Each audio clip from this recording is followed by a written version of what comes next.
या लेक्चरमध्ये आपण बघणार आहोत foundation, function of foundation and it's type.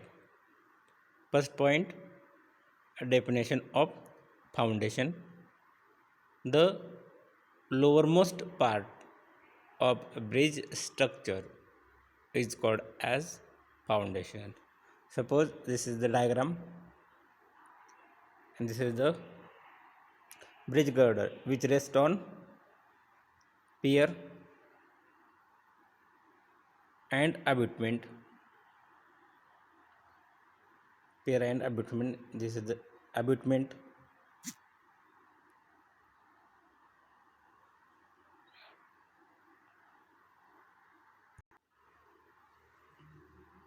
Abutment and pier.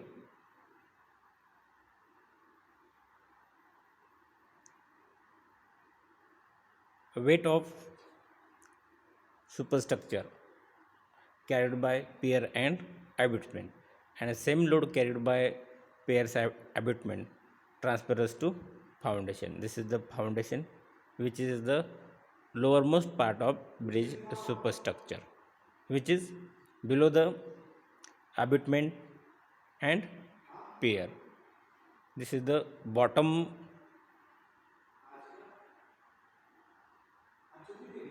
or lowest part of bridge which support entire structure of bridge. यामध्ये जे काही फाउंडेशन आहे, जे काही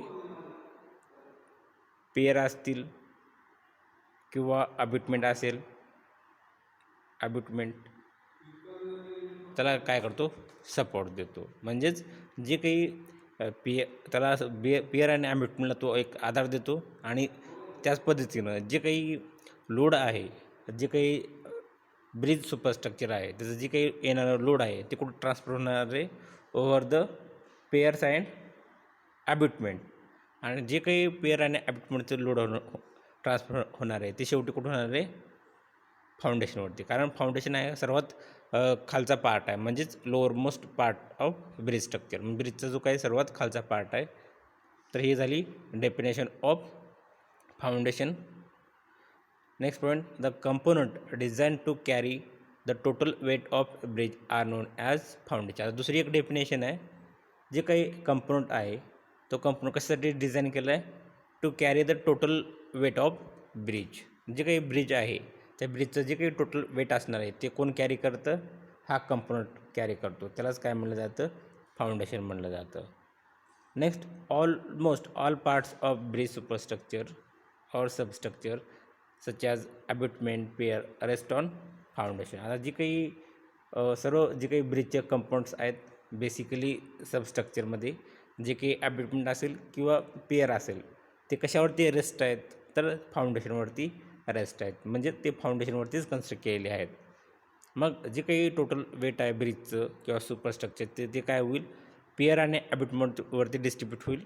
जे काही लोड डिस्ट्रीब्युशन असणार आहे, जे काही सुपरस्ट्रक्चर आहे त्याचं लोड कशावरती ट्रान्सफर होईल, पियर्स आणि अब्युटमेंटवरती ट्रान्सफर होईल. आणि शेवटी जे काही फाउंडेशन आहे अंडरग्राऊंडमध्ये त्या फाउंडेशनवरती फायनली लोड डिस्ट्रीब्यूट होईल.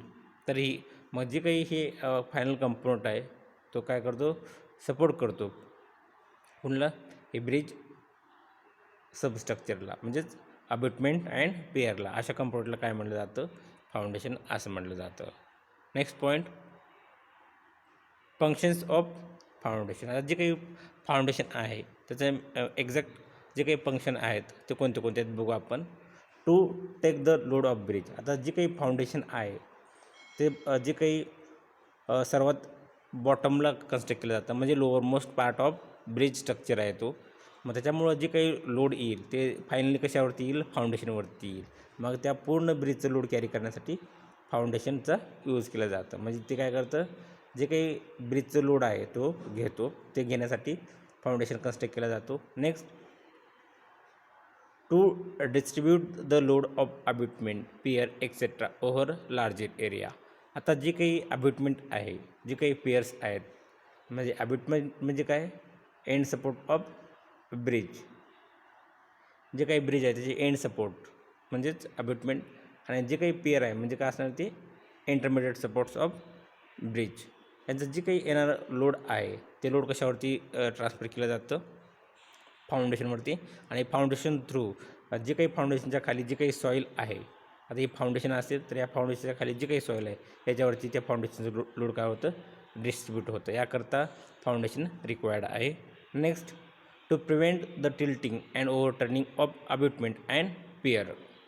आता या ठिकाणी जे काही त्या ठिकाणी जर फाउंडेशन कन्स्ट्रक्ट नाही केलं असतं, फक्त पियरच आणि अबॅटमेंट असलं असते जमिनीमध्ये, आणि ही जर फाउंडेशन त्या ठिकाणी फक्त ही पियर आणि अबॅटमेंटच त्या ठिकाणी असलं असते, तर काय झालं असतं, जे काही ग्राउंड आहे त्या ग्राउंडमध्ये काय झालं असते, सेटल झालं असते. मग जी काही स्टॅबिलिटी होती पियरची आणि अबॅटमेंटची ती काय झालं असती, डिस्टर्ब झालं असते. त्या ठिकाणी काय झालं असतं, हे जे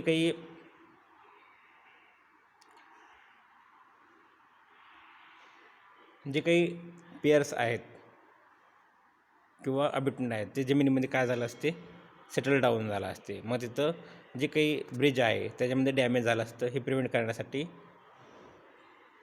फाउंडेशन रिक्वायर्ड आहे. किंवा काही वेळेस जे काही इम्पॅक्ट होतो, जे काही फ्लो असतो, तो मॅक्झिमम फ्लो काय होतो त्या ब्रिजचा जो काही वॉटरवे आहे त्या वॉटरवेमधून काय होतो, मॅक्झिमम फ्लो रन होतो. मग त्यावेळेस काय झालं असतं, एखाद्या वेळेस ते ब्रिज टिल्ट झाला असता किंवा ओव्हरटर्न झाला असता. मग हे प्रिव्हेंट करण्यासाठी त्या ठिकाणी फाउंडेशन रिक्वायर्ड आहेत at bottom of abutment and pier. Next, to provide the base of bridge structure. आता जी काही अबॅटमेंट आहे, पियर आहेत, मग यासाठी तो काय करतो, ॲज अ बेस म्हणून त्या ठिकाणी आपण काय करू शकतो, यूज करू शकतो. म्हणजे त्या ठिकाणी बेस तयार होतो. कोणासाठी, जे काही ब्रिज स्ट्रक्चर आहेत त्यासाठी ॲज अ बेस म्हणून त्या ठिकाणी फाउंडेशनचा यूज केला जातो.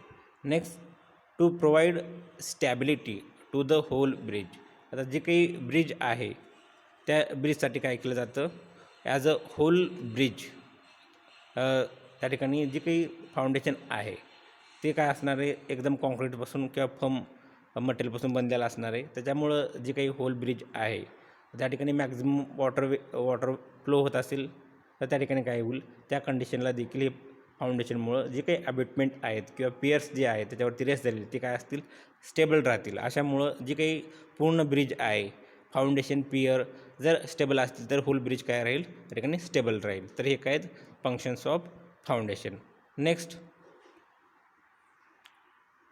आता जे काही फाउंडेशन आहेत त्याचे डिफरंट टाईप बघू. Depending upon the nature and depth, bridge foundation of different categories are of following type. आता जे काही फाउंडेशनचे जे काही प्रकार आहेत ते कशावर डिपेंड आहेत, जे काही डेप्थ असेल डेप्थवरती डिपेंड आहे, आणि जे काही ब्रिज आहे त्या ब्रिजवरती काय आहेत फाउंडेशनचे डिफरंट टाईप्स डिपेंड्स आहेत. मग आता कोणत्या कोणत्या कॅटेगरीज किंवा कोणते कोणते टाईप्स आहेत बघू. First type of foundation, spread foundation. जे काही स्प्रेड फाउंडेशन आहे it is also called as open foundation. जे काही स्प्रेड फाउंडेशन आहे त्याला आणखी काय म्हणलं जातं, ओपन फाउंडेशन देखील म्हणलं जातं. Next, raft foundation, grillage foundation, inverted arch foundation, पाईल फाउंडेशन, वेल फाउंडेशन अँड कैसन फाउंडेशन. इथे जे काय आहेत 7 टाईप्स ऑफ ब्रिज फाउंडेशन्स आहेत. ह्यामधली जे काही फाउंडेशन आहे, स्प्रेड फाउंडेशन आहे किंवा ओपन फाउंडेशन आहे, मग त्याचे परत काय आहेत सबटाईप्स आहेत. मग कोणते कोणते सबटाईप्स आहेत, wall footing, isolated footing, combined footing, inverted arch footing, continuous footing, cantilever footing, grillage footing, step footing, इत्यादी काय आहेत types of spread and open foundation. Next, पाईल फाउंडेशन. पाईल फाउंडेशन्स आर बेरिंग पाईल, फ्रिक्शन पाईल, स्क्रू पाईल, कॉम्पॅक्शन पाईल, uplift पाईल, बॅटर पाईल अँड सीट पाईल. these are the types of pile foundation. Next, raft foundation. Next, well foundation. Well foundation are box caisson, open caisson or well caisson. These are the foundations of types of well foundation. Next, pneumatic कैसान. These are the types of well foundation: box कैसान, open कैसान or well कैसान, and third pneumatic caissons. These are the three types of well foundation. First type, spread foundation. This type of foundation in shape is similar as provided for walls. आता जी काही आपली wall आहे त्या वॉलला ज्या पद्धतीचं जे काही फाउंडेशन प्रोव्हाइड केलं जातं सेम याचं काय आहे तो शेप इथं असणार आहे. म्हणजे this type of foundation in shape is similar as provided for walls. म्हणजे ज्या प्रकारे फाउंडेशन वॉलला प्रोव्हाइड केलेलं आहे म्हणजे भिंतीसाठी जी फाउंडेशन प्रोव्हाइड केलेलं आहे त्याच पद्धतीनं इथं पण त्याच शेपचं फाउंडेशन या ठिकाणी प्रोव्हाइड केलेलं आहे. Next, spread foundation is best suitable in place where scouring of the river bed is minimum and good hard soil strata is available within 2 to 3 meter below the river bed level. आता जे काही spread foundation आहे हे कुठं suitable आहे तर ज्या ठिकाणी जे काही रिव्हरचं जे स्कावरिंग होते म्हणजे जे काही बेड असतो तर बेडचं एरोजन होतं त्या ठिकाणी उत्खनन होतं ड्यू टू हाय वेलॉसिटीमुळं. ज्या ठिकाणी अशा प्रकारचं स्कावरिंग रिव्हरचं कमी असेल त्या ठिकाणी काय केलं जातं स्प्रेड फाउंडेशन प्रोव्हाइड केलं जातं. त्याच पद्धतीनं जे काही रिव्हर बेड आहे त्या रिव्हर बेडच्या खाली 2 ते 3 मीटर डेप्थमध्ये जर हार्ड स्टार्टा अवेलेबल असेल म्हणजे बेड लेवलपासून जे रिव्हर बेड आहे त्या रिव्हर बेडपासून आता हे सपोज हे रिव्हर बेड आहे या रिव्हर बेडच्या खाली 2 ते 3 मीटर अंतरावरच किंवा डेप्थलाच जर हार्ड स्टार्टा अवेलेबल असेल किंवा हार्ड सॉईल असेल तर त्या केसमध्ये काय केलं जातं स्प्रेड फाउंडेशन यूज केला जातो. Next, this type of foundation can be provided even if bed contains erodible material as sand but scouring prevented by driving seed piles on upstream and downstream side and floor pitching. आता जे काही spread foundation आहे आणखी कुठं provide केलं जातं ज्या ठिकाणी एरोडेबल मटेरियल असेल ओव्हर द रिव्हर बेड उदाहरणार्थ सँड असेल पण त्या ठिकाणी जी काही स्कावरिंग आहे ते काय केले जाते प्रिव्हेंट केले जाते किंवा रोखले जाते. कशाच्या सहाय्यानं केलं जातं तर जी काही सीट पाईल आहे जो काही फाउंडेशन आहे त्या फाउंडेशनच्या अपस्ट्रीम साईडला आणि डाऊनस्ट्रीम साईडला काय केलं जातं सीट पाईल ड्रिव्हन केलं जातं म्हणजेच रोवलं जातं त्या ठिकाणी इन्सर्ट केलं जातं. त्याच पद्धतीनं जे काही फ्लोअर आहे त्या ठिकाणी काय केलं जातं पिचिंग केलं जातं. तर त्या ठिकाणी जे काही एरोडेबल कंडिशन असेल त्या ठिकाणी देखील स्प्रेड फाउंडेशन युटिलाइज केलेलं आहे. आता इथं इमेज दाखवतो हे इमेज आहे जे की ह्याचा जो काही वॉल आहे आपले जे काही वॉलसाठी ज्या पद्धतीने फाउंडेशन कन्स्ट्रक्ट करतो त्याच पद्धतीने काय केलेलं आहे फाउंडेशन कन्स्ट्रक्ट केलेलं आहे. ही जी काही इमेज आहे ही इमेज आहे स्प्रेड फाउंडेशनची. स्प्रेड फाउंडेशन यालाच काय म्हणलं जातं ओपन फाउंडेशन देखील मानलं जातं. आता इथं जर तुम्ही पाहिलं या इमेजमध्ये जी की आपली वॉल आहे वॉलला ज्या पद्धतीनं आपण फाउंडेशन कन्स्ट्रक्ट करतो त्याच पद्धतीने इथं काय केलेलं आहे जे काही ब्रिज साईट आहे त्या ठिकाणी काय केलेलं आहे यांनी फाउंडेशन कन्स्ट्रक्ट केलेलं आहे. तर हे झालं स्प्रेड फाउंडेशन और open foundation. Next, raft foundation. Footing is a concrete support under a foundation that rests in solid ground and is wider than the structure supported. Putting distribute the weight of structure over the ground. आता जे काही raft footing आहे ही footing काय करते जे काही concrete support आहे footing is a concrete support under foundation. आता जे काही पेअर्स असतील कॉलम असेल त्या ठिकाणी काय केलेलं आहे या ठिकाणी जे काही कॉन्क्रीट सपोर्ट या ठिकाणी प्रोव्हाइड केलेलं आहे. आता फॉर एक्झाम्पल याच्यामध्ये जे काही हे इमेज आहे राफ्ट फाउंडेशनची याच्यामध्ये जे काही हा जो काही स्लॅब आहे याच्यामध्ये जो काही एक्झॅक्ट हाच RCC स्लॅब आहे. जे काही सॉईल आहे त्या सॉईलमध्ये त्या ठिकाणी सेटलमेंट जर होत असेल तर अशा केसमध्ये काय केलं जातं, जे काही अबॅटमेंट आहे, पियर्स आहेत, त्या ठिकाणी अनइक्वल सेटलमेंट होत असेल किंवा एखाद्या वेळेस मार्सी लँड असेल, अशा केसमध्ये काय केलं जातं, राफ्ट फाउंडेशन युटिलाइज केलं जातं. मग हे राफ्ट फाउंडेशन काय, या ठिकाणी जो काही स्लॅब आहे हे टोटल काय या ठिकाणी स्लॅब हे केलेलं आहे, RCC स्लॅब कन्स्ट्रक्ट केलेला आहे. म्हणजे हा स्लॅब जर टॉप येऊन पाहिला तर असा आपला तो स्लॅब दिसेल. फक्त अशा प्रकारचा स्क्वेअर असेल, रेक्टेंग्युलर असेल, अशा प्रकारचं त्या ठिकाणी काय केलेलं आहे, स्लॅब कन्स्ट्रक्ट केलेलं आहे किंवा प्लेस केलेलं आहे. आणि त्याच्यावरती काय केलेलं आहे, याच्यावरती इथं जे काही फाउंडेशन आहे ते इथं कन्स्ट्रक्ट केलं आहे. हे काय करणार, हे फाउंडेशन जे काही पियर आहेत किंवा जे अबॅटमेंट आहेत त्याला काय करणार, सपोर्ट करणार. मग अशा प्रकारचं एखादं पर्टिक्युलर फक्त एखादा स्लॅब रेक्टँग्युलर किंवा स्क्वेअर टाईपचा जी की त्या ब्रिजचे फाउंडेशन शेप आहे त्याच्यानुसार त्या ठिकाणी स्लॅब काय केलेला आहे, प्लेस केलेला आहे. आणि ह्या स्लॅबमध्ये काय आहेत, हॉरिझॉन्टल व्हर्टिकल रेन्फोर्समेंट प्लेस केलेले असतात. आता इथं हे जे काही दिसतं तुम्हाला हे या ठिकाणी हॉरिझॉन्टल आणि इथं हे जे काही डॉट आहेत ते काय आहेत, व्हर्टिकल रेन्फोर्समेंट त्या ठिकाणी प्लेस केलेले आहेत. आणि त्याच्यावरती काय केलेलं आहे, जे काही कॉलम असेल किंवा पियर आहेत ते काय झाले त्याच्यावरती रेस्ट केलेले आहेत. मग अशा प्रकारचं जे काही फाउंडेशन असेल त्याला काय म्हणलं जातं, राफ्ट फाउंडेशन म्हणलं जातं. आता ते एक्सप्लेनेशन वाचू आपण.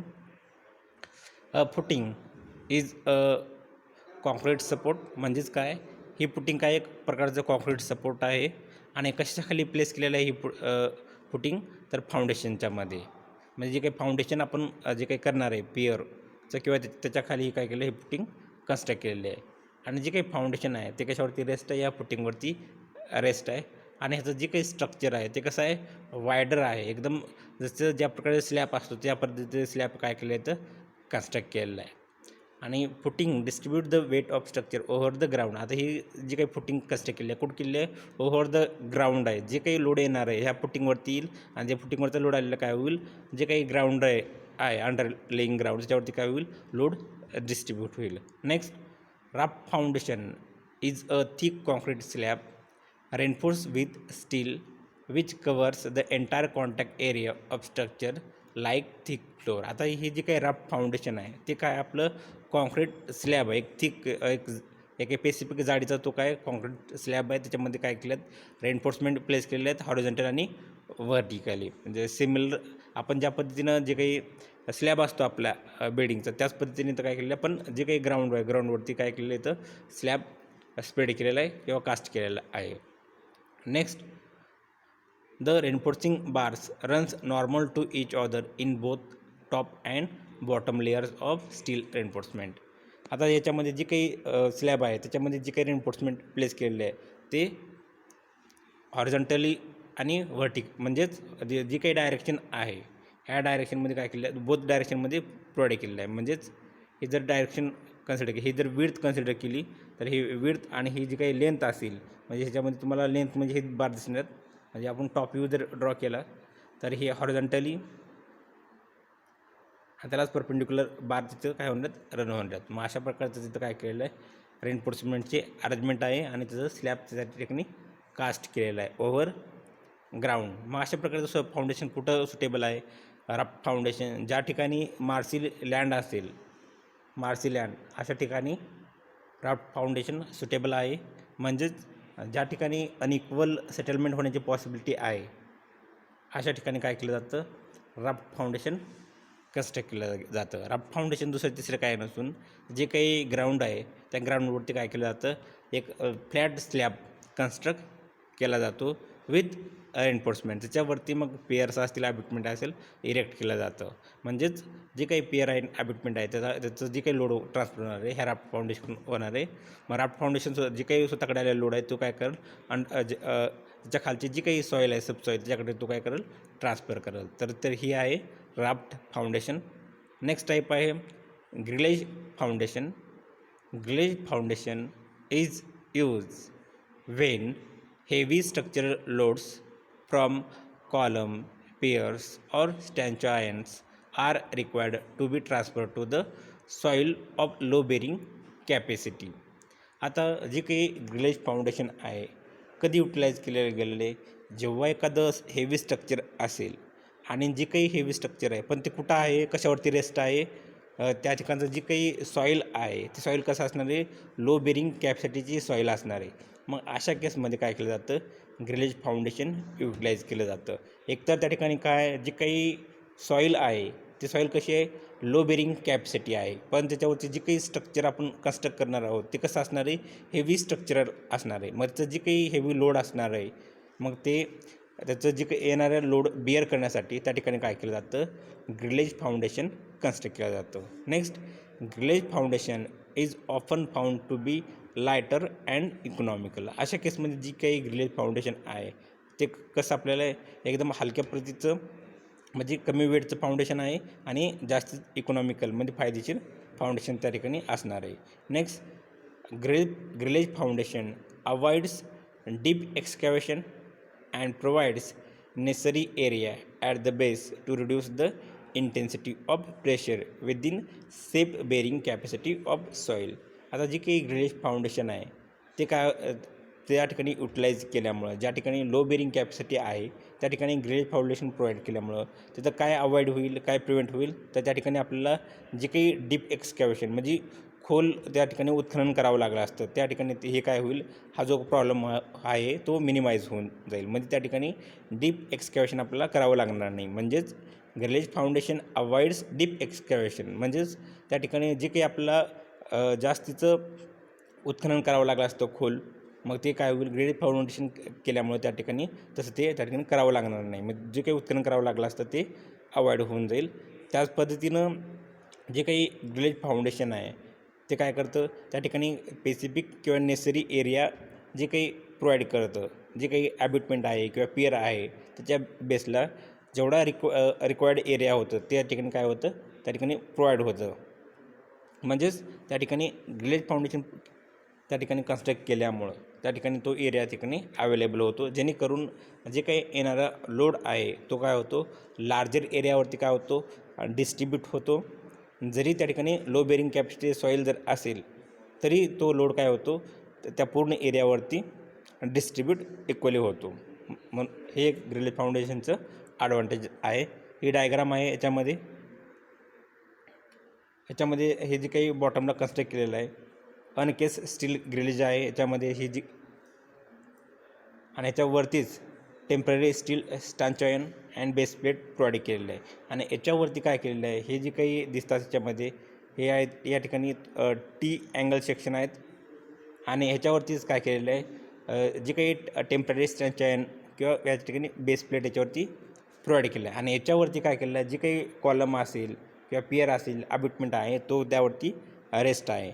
आणि हा जो काही बॉटमचा दिसतोय हा स्टील किंवा हार्डवूड बेस असणार आहे या ठिकाणी, जे की लोड डिस्ट्रीब्यूट करण्यासाठी.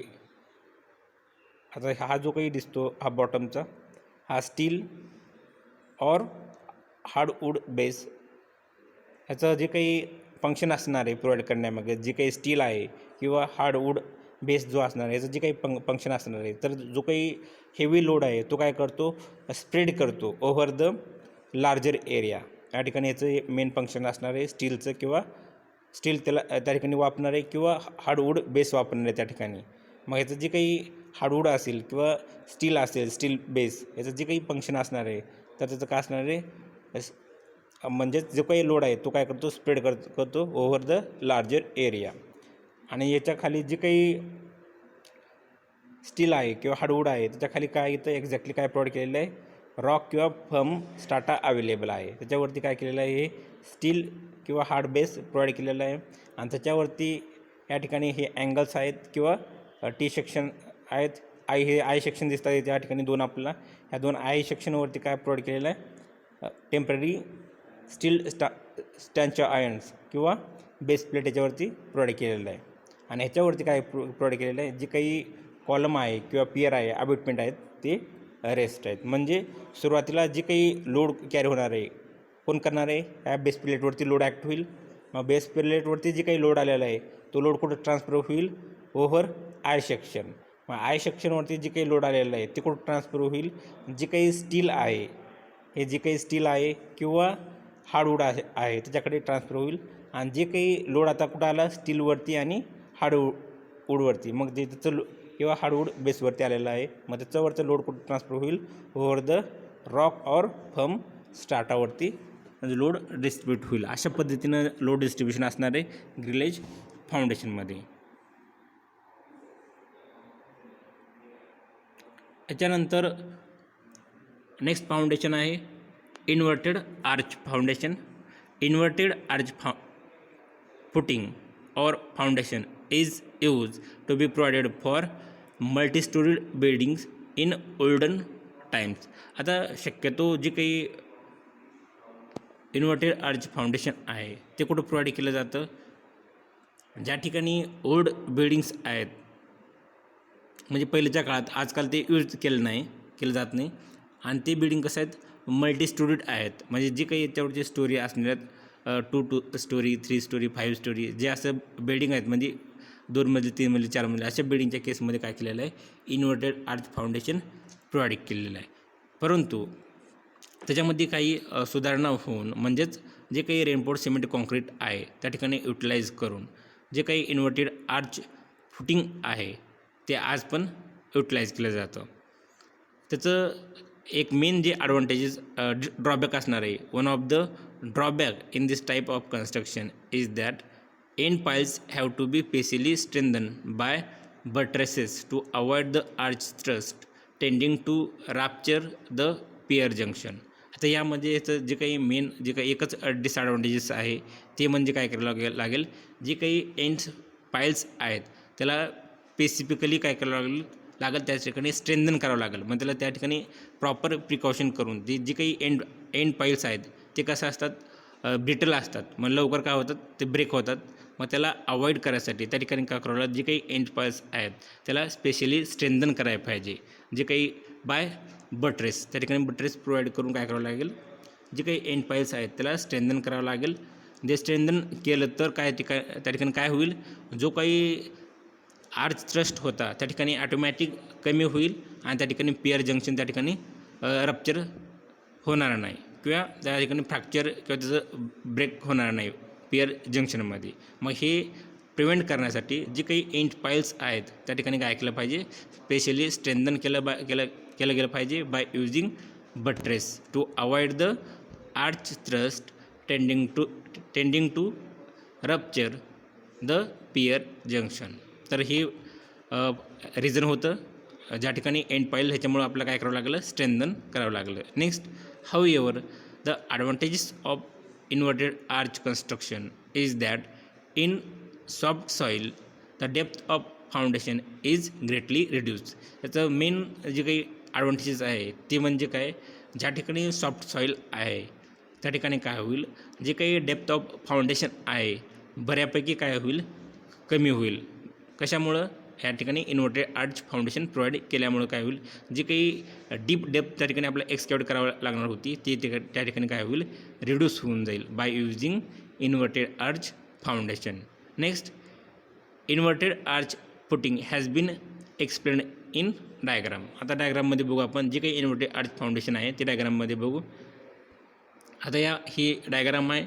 जे काही आर्च असतात की तुम्ही आर्च ब्रिज बघितला असेल ते त्यामध्ये कसं होतं, आर्च जे काही पेयर्स आहेत त्याच्यावरती रॅश झालेलं होतं. पण इथं जे काही फाउंडेशन केस आहे याच्यामध्ये जे काही पेयर्स असतील, जे काही कॉलम आहे त्या कॉलमच्या काय केलेलं आहे, बॉटमला अशा प्रकारचं आर्च फाउंडेशन कन्स्ट्रक्ट केलेलं आहे. याच्यामध्ये तुम्हाला हे जे काही 2 पेयर्स आहेत किंवा कॉलम कन्सिडर करा किंवा अबॅटमेंट अँड पेयर कन्सिडर करा. याच्यामध्ये काय आहेत, जे काही आर्च आहे ते कुठे दिसतं आपल्याला, ह्या डायग्राममध्ये बॉटमला कन्स्ट्रक्ट केलेलं दिसतं आहे. म्हणून काय म्हणले ह्याला, आणि जे कसे आहेत हे उलटे आहेत म्हणून ह्याला काय म्हणले, इन्व्हर्टेड आर्च फाउंडेशन म्हणलेलं आहे. तर हे काय आहेत, types of foundation use in bridge construction. जे काही रिमेनिंग पार्ट्स आहेत फाउंडेशनची ते काय करू आपण पुढच्या लेक्चरला कवर करू.